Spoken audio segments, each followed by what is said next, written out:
ഒട്ടും വേദനയായിരിക്കും ഈ മൂത്രാശയത്തിലെ കല്ല് എന്ന് പറയുന്ന ആ രോഗത്തിന്റെ ലക്ഷണം എന്ന് പറയുന്നത്.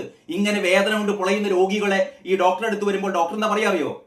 2 മാസം കഴിഞ്ഞ് വരൂ, ഇവിടെ ശസ്ത്രക്രിയ ഉപകരണങ്ങളൊന്നും ഇല്ല എന്ന് പറയേണ്ട ഒരു ഗതി ഒരു ഡോക്ടർക്ക് വരിക എന്ന് പറഞ്ഞാൽ, പലപ്പോഴും ഡോക്ടർമാർ അവിടെ ചെയ്യുന്നത് അവരുടെ കയ്യിൽ നിന്ന് കാശ് മുടക്കിയിട്ട് ചില ഉപകരണങ്ങളൊക്കെ വാങ്ങി വെക്കത്രേ ശസ്ത്രക്രിയ ചെയ്യാൻ വേണ്ടിയിട്ട്.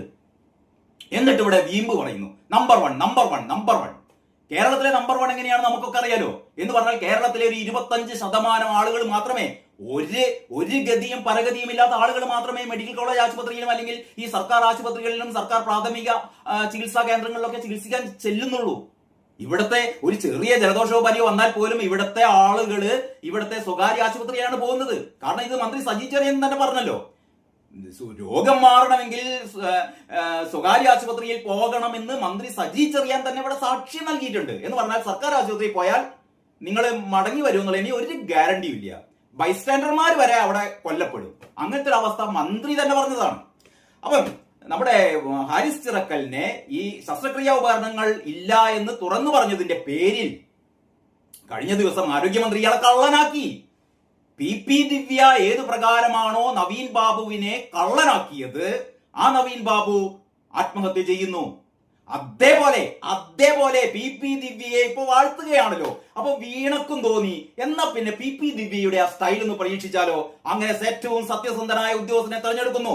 ഏറ്റവും സത്യസന്ധനായ ഡോക്ടറായ ഡോക്ടർ ഹാരിസ് ചിറക്കൽ ഇങ്ങനെ ഒരു കാര്യം പറഞ്ഞപ്പോൾ പത്രക്കാരോട് കഴിഞ്ഞ 2-3 ദിവസം മുമ്പ് ഈ പറയുന്ന വീണമന്ത്രി പറഞ്ഞത് അവിടെ ഒരു 20 ലക്ഷത്തിന്റെ ഒരു ശസ്ത്രക്രിയാ ഉപകരണം ഉണ്ടായിരുന്നു, അത് കാണാനില്ല. 20 ലക്ഷത്തിന്റെ ഒരു ശസ്ത്രക്രിയാ ഉപകരണം ഉണ്ടായിരുന്നത് കാണാനില്ല.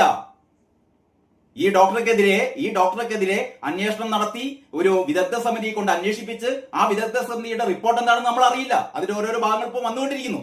ആ വിദഗ്ധ സമിതിയുടെ റിപ്പോർട്ട് പ്രകാരം ഈ ഡോക്ടർക്കെതിരെ ഡിപ്പാർട്ട്മെന്റൽ തല നടപടിക്ക് വേണ്ടിയിട്ട് കാരണം കാണിക്കൽ നോട്ടീസൊക്കെ അയച്ചതിന്റെ പശ്ചാത്തലത്തിലാണ് പറയുന്നത് ഇവൻ ചില്ലറക്കാരനല്ല, ഇവൻ മോഷ്ടാവാണ്, ഇവൻ കള്ളനാണ് എന്ന് വീണമന്ത്രി പറയുകയാണ് കേട്ടോ. ഡോക്ടർ പറഞ്ഞു. ഇതിനുശേഷം ഡോക്ടറോട് പത്രക്കാർ ചോദിച്ചപ്പോൾ ഡോക്ടർ പറഞ്ഞു ഈ 20 ലക്ഷത്തിന്റെ അല്ല, ആ ഉപകരണത്തിന് 14 ലക്ഷമാണ് വില. അപ്പൊ വീണമന്ത്രി എന്നാണ്ട് തള്ളിയതാണ്. 14 ലക്ഷത്തിന്റെ എന്ന് പറയുന്നത് 20 ലക്ഷം കിടക്കട്ടെ, 20 ലക്ഷം നാണ്ട് കിടക്കട്ടെ. ഡോക്ടറെ, ഈ ഡോക്ടർ പിന്നെ ഈ മിണ്ടാൻ പാടില്ല.